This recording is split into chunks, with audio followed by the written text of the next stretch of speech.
This feels like a bit of a hard video to make, and I'm not quite sure how to start this. I think this is always something I knew was going to be a possibility in terms of experiencing symptoms of my schizoaffective disorder again.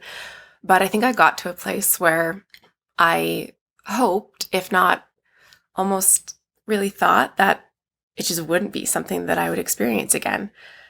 So perhaps for some more context, I live with schizoaffective disorder, but at the end of 2023, I started using ketogenic therapy and metabolic therapies to try to treat my illness and to see how that could work, and was incredibly successful. I, up until about a month ago, or maybe a few weeks ago, had not experienced really any psychotic symptoms or really symptoms of my illness at all for almost a year and a half. I managed to get completely off of all of my psychiatric medications. I've been completely off of psychiatric medications for just about a year now. And so, things were feeling really, really stable. I was kind of blown away by how effective this intervention has been for me. And I still feel that way. I still very much understand and know that this is still really helping me. But it's been a little bit destabilizing, demoralizing, a little bit confusing, having to kind of navigate symptoms again. And so I'm going to kind of share a bit more about what's been going on. I'm sorry that content has been a little bit light, but this is kind of what I've been going through. And so I just want to share more transparently about that. It is kind of still ongoing. It's getting better, definitely. I've been working with my keto coach, Nicole, to kind of troubleshoot and figure out how to work through this, but not totally through it. I still have kind of low ketones and I'm not feeling my best yet. But I just want to be as transparent as possible that this is a challenge that I'm currently facing. So I've been using ketogenic and metabolic therapies for like a year and a half now, and got to a place where I was really confident in how I was doing it. And, it just kind of felt second nature, just how I live my life. I think maybe though, if I'm honest, I started to kind of maybe get a little bit lazy. I don't love that word, but, started to maybe take it less seriously. And maybe I'll dive deeper into that later on in the video more about, this kind of desire or wish to be normal, neurotypical, whatever that means, and to be able to just live my life without thinking too much about these sorts of things. Upon reflecting, that was probably what kind of led to things falling apart a little bit over the last month. And I've only made this connection in hindsight, but about maybe 2 months ago, 2.5, 3 months ago now maybe, I kind of started to stop being as diligent with my supplements. I have a whole video going over what supplements I was taking while on the ketogenic diet. And I've tweaked them a little bit, so maybe you could do an update later on about that if that's something you're interested in. But I kind of stopped taking them because it honestly is kind of a taxing thing. Like, there's tons of them 3 times a day. And I just maybe thought that I didn't really need them as much anymore. And it was okay to just keep eating the ketogenic diet and, continuing on with other metabolic therapies, and maybe supplements weren't as necessary anymore. And it was fine for a while. Again, I'm making this connection in hindsight that I think that kind of started kind of the depletion, or making my body and brain a little bit more vulnerable for something to happen, something to throw me off, which it has. It was around the beginning of July, I remember that because that's when my birthday is, and that's kind of when I started to feel not great. Happy birthday to you. And I've shared already on this channel that I have PCOS, or I've been diagnosed with PCOS a long time ago, and that was kind of something that was regulating as well. Since starting ketogenic therapy, I was having a regular period and menstrual cycle, but it has been a really challenging thing for me. I am still waiting to see a doctor about this specifically, but my cycle brought a lot of challenges with it, and that's been a lot to kind of try to figure out and work through. And so I kind of just chalked up this not feeling well to my hormones and my menstrual cycle and whatnot. But it lasted for like a month, and it just wasn't feeling great. And I never really thought too much about it because I just kept chalking it up to, oh, it must just be my hormones. Something's not up or something's not right with that. I'm seeing a doctor at the beginning of September for that. Can sort it out more then. And throughout the month, I kept remarking to Rob too, like, oh, I feel like I'm getting sick. I feel like I'm getting sick. Because I felt like this pressure in my brain that, you know, kind of feels like when you're maybe on the cusp of getting sick or you're getting a head cold or whatnot. And yeah, that was this kind of weird ongoing thing that I was experiencing in conjunction with like irritability and fatigue, kind of stuff that I, again, attributed to like hormonal issues. But then at the end of July, we went on a little family road trip to this like dinosaur museum. It's called Drumheller. It's really cool. But while we were there, we were only there for like 3 days. But while we were there, I started to feel really not good and not like myself. And we were at the museum and I just was not feeling well. And, you know, Rob asked me for more information about what I meant by that. And I still have kind of a hard time articulating it, but I think I just felt like there was a big disconnect in my brain and I just wasn't really like present, or I wasn't really, you know, in reality.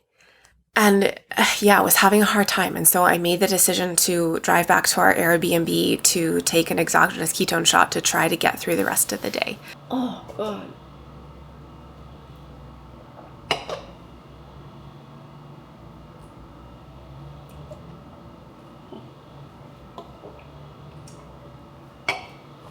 Oh, wow, that's disgusting. Cool. Okay. Well. And that helped a bit, but I continued to really struggle. And gosh, this is a complicated story to tell. There's so many elements at play here. You know, I'll get more into the stress that this kind of put on my relationship with Rob too, and trying to sort through what was going on has been a huge stressor too. I'll maybe get into that more later on. But then the next morning, the day that we were going to be driving home, I woke up with like a splitting headache. Like, it hurt to open my eyes. It hurt to move my eyeballs. I think that is a migraine, you know, light hurt and whatnot. I've never had that before, but it was so unbelievably intense. And so I had to just like ride Advil and Tylenol and exogenous ketones on the way home and got home. But that kind of kickstarted a really, really intense period where I realized that I was experiencing psychotic symptoms. And that's been challenging on kind of a lot of different levels. I think it was really hard to have insight into that being something that I was experiencing and facing, because it's kind of always been like a subtle thing for me in terms of how my delusional thinking or how my paranoia or how my even hallucinations and distortions of like reality and whatnot show up. I really just start to get kind of scared and mistrusting of those around me, particularly like Rob. And so obviously, without knowing what was going on, that sparked some challenges between us and strain between us, neither of us really knowing what was going on. But while we were in Drumheller, I was able to kind of be like, whoa, okay, this is what psychosis felt like. And that felt scary, and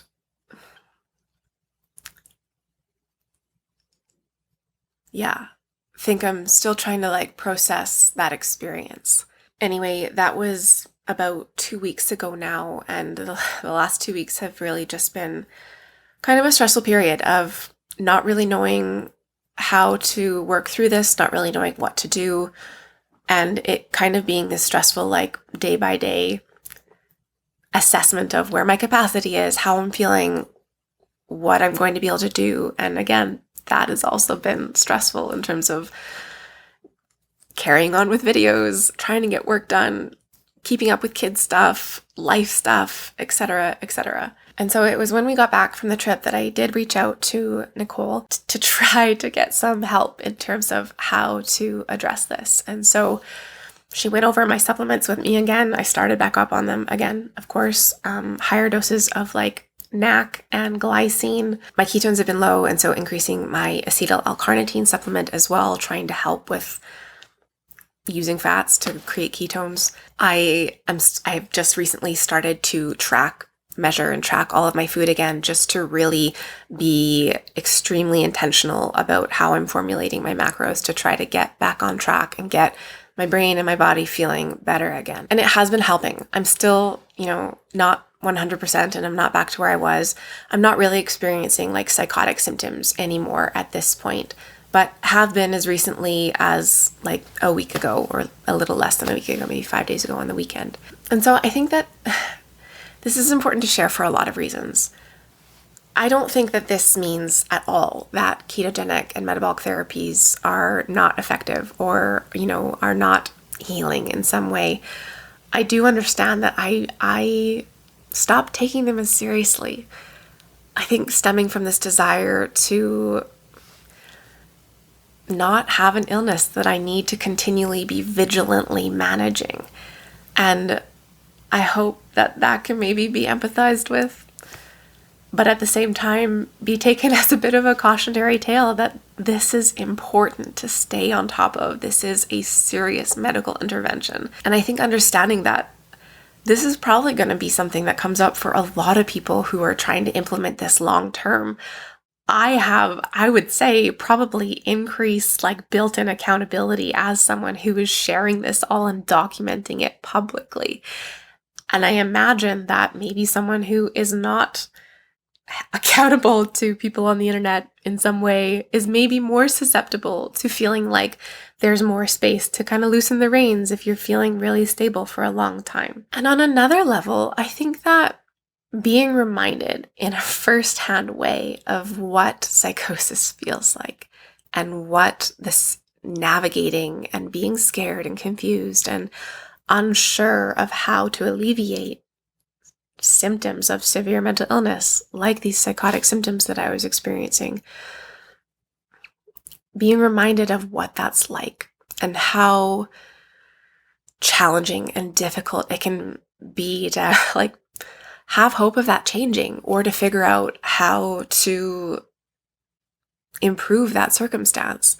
And I think that was important in terms of kind of building that empathy piece for people who are still experiencing those things. And now I hope that there aren't people who are going to respond to this video with, see, keto and metabolic therapies don't work, whatever, because, you experience symptoms again and you're not cured or recovered or healed or whatever you want to use, remission. I don't think it needs to be that black and white.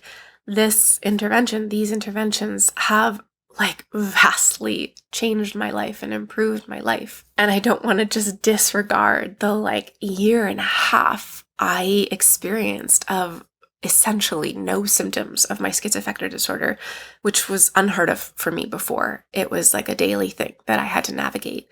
And so understanding that there is still so much merit to that, and it's something that I just need to figure out kind of how to tweak in order to feel my best again. And if I'm honest, it was also kind of an interesting personal test or challenge to kind of explore how open I am to tweaking or being flexible or changing up my treatment plan if needed.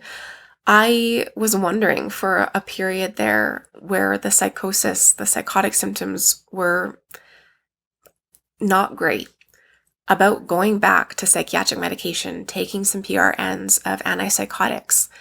And I realized that I had quite a bit of aversion to that. And so, needing to kind of tease that out and explore that more for myself, I think maybe was an important component of this too. It ended up being a case where I didn't really need to lean on that because I still had enough insight. It wasn't debilitating or so distressing, and I was able to still kind of work through it in other ways. But that was maybe interesting to kind of work through as well. And now I mentioned, there being added strain in terms of figuring out how to navigate this with Rob, in the same way that I kind of forgot how to identify the onset of symptoms and psychosis.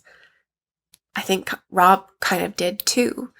And I think it was a lot this was kind of always a problem for us with my symptoms of, him kind of maybe taking weird or different behavior from me, or reading what I was experiencing as like paranoia or, mistrust as like antagonism, or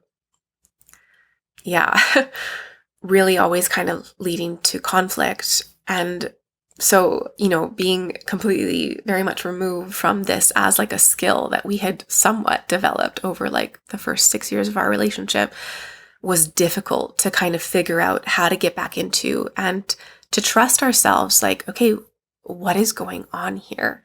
And that's been a bit of a growing pain, and has definitely been challenging to work through as a partnership, as a couple. And so that's been another layer of like stress and challenge with navigating this again. And if I'm honest, it has made me more aware of and more reflective of how I think I developed over the course of like 15 years of navigating serious mental illness, this aversion to admitting my deficits, or to admitting the ways that my illness affects me, or, impacts my capacity. I think that this has shown up more recently in terms of maybe telling myself that my capacity will never be compromised again, or that, I won't ever have to deal with that again. And so I'll just pretend it's just not a possibility or whatever. First of all, that's silly. Like, everybody's capacity fluctuates regardless of if they're diagnosed with a severe mental illness or not. But of course I'm going to go through it. And of course I have gone through it. Even over the last year and a half of no symptoms of my mental illness, I've still experienced capacity difficulties when going through withdrawal. While tapering my medications, I've experienced huge capacity difficulties navigating the challenges I briefly touched on with the regulation of my menstrual cycle. And I think I am starting to learn that it just needs to be something I need to be more honest with myself, and thus the people around me too, about what it means to effectively identify when it's happening and how to move through it in a healthier way. So anyway, this was maybe a little bit meandering, but I wanted to provide an update and provide transparency for the challenge that I've been facing over the last month and a half or so now.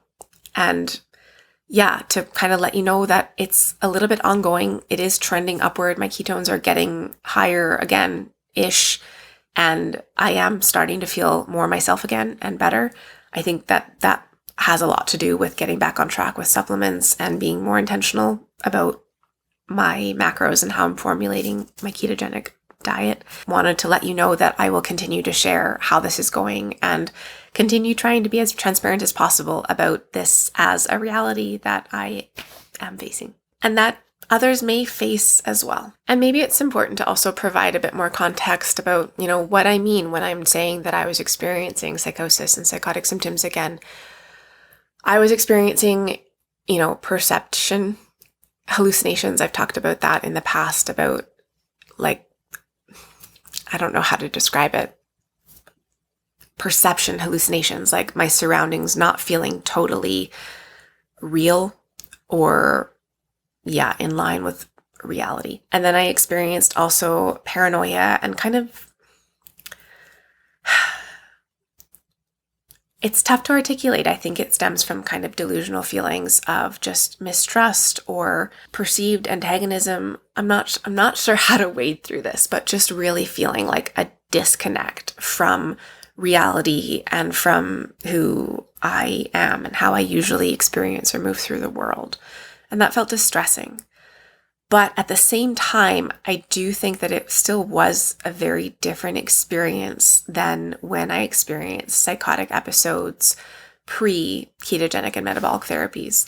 I think that I came in and out of it a lot more heavily on the out of it. And so that was helpful in terms of being able to build insight and understanding of kind of what was going on, and trying to talk more about it. But that's still an ongoing learning curve about how to communicate about stuff like this. But yeah, I think the kind of biggest incapacitators were just really feeling fatigued as well. And I kept saying, I just feel like my brain is broken. And the headache and pressure continued as well. And I've kind of, I don't know, I got sick over the last week. And so kind of wondering if there was also I was compromised from not taking my supplements for a couple months. And then I was hit with some kind of viral bug that really sparked this inflammatory response in my brain and body.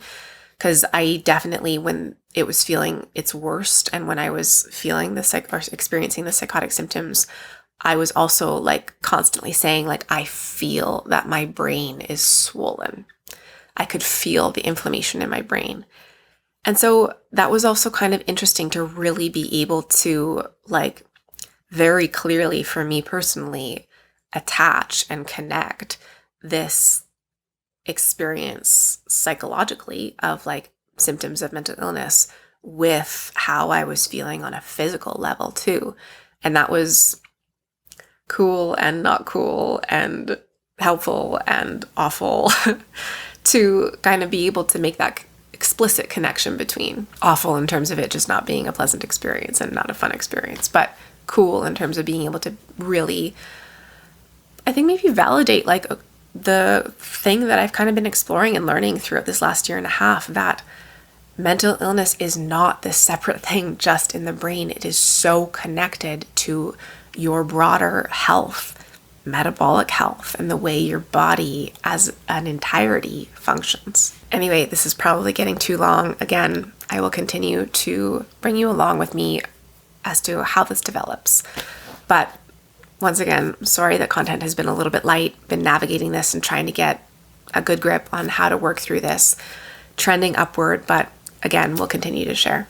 Thank you so much for being here, and as always, wishing you and your loved ones good health. We'll see you in the next one. Bye.